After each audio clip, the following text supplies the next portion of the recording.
ভারতের ব্যাপারে আপনারা শুনেছেন, সেই দেশে কর্ণাটকে, এটা একটা প্রদেশ তাদের, সেই প্রদেশে উগ্রবাদী হিন্দুরা মিছিল করেছে, বোরখা পরে কোনো মেয়ে কলেজে যেতে পারবে না।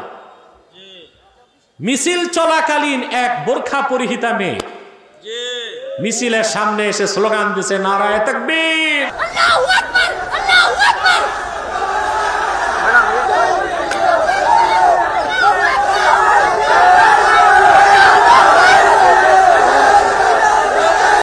উগ্রবাদী মুশরিক হিন্দুদের সিনায় কম্পন তৈরি হয়ে গেছে, মেয়েটির গায়ে হাত দেবার সাহস পায় না।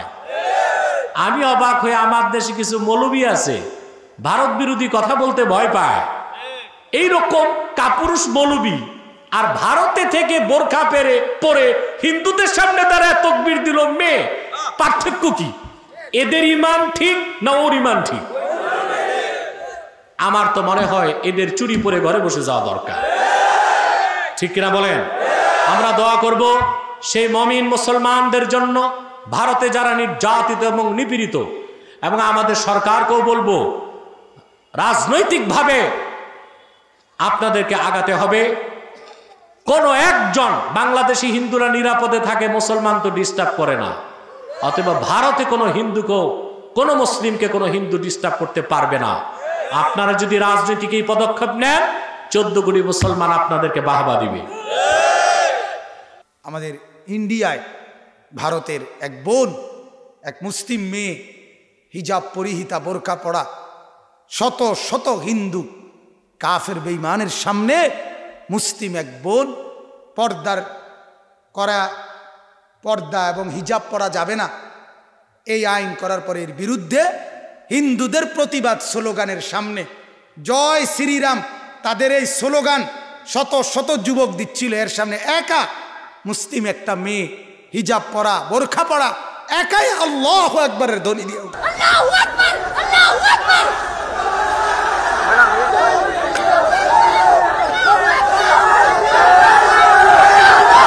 সারা বিশ্ব কাঁপায় লাইছে, সারা বিশ্ব, सारा पृथ्वी तारे धन्यवाद जाणायचे। कर्नाटकात हिजाब घालण्यावरून सुरू झालेला वाद 8 फेब्रुवारीला आणखी तापला, जेव्हा या मुलीचा हा व्हिडिओ व्हायरल झाला। एक बार ना बार बार बोलছে मैं, एका एका मुसलमान में अल्लाहु আকবার, अल्लाहु আকবার। আলহামদুলিল্লাহ, আমরা দিল থেকে দোয়া করি আল্লাহ তাআলা ওই বোনকে, আল্লাহ তাআলা যেন জান মাল ইজ্জতের নিরাপত্তা দান করে।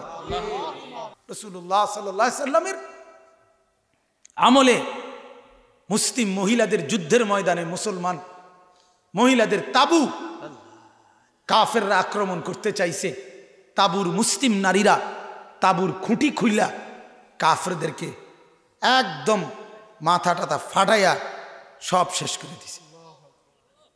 আল্লাহ তাআলা যুগে যুগে, ইমানদার তো থাকবেই, আছে আল্লাহর রহমতে, ইসলাম তো থাকবেই। 1450 বছরে যত তুফান ইসলামের বিরুদ্ধে আসছে, এর অর্ধেক না 1000 ভাগের 1 ভাগ তুফান যদি অন্য কোনো ধর্মের উপরে আসতো, অন্য কোনো ধর্ম জাদুঘরেও খুঁজে পাওয়া যেত।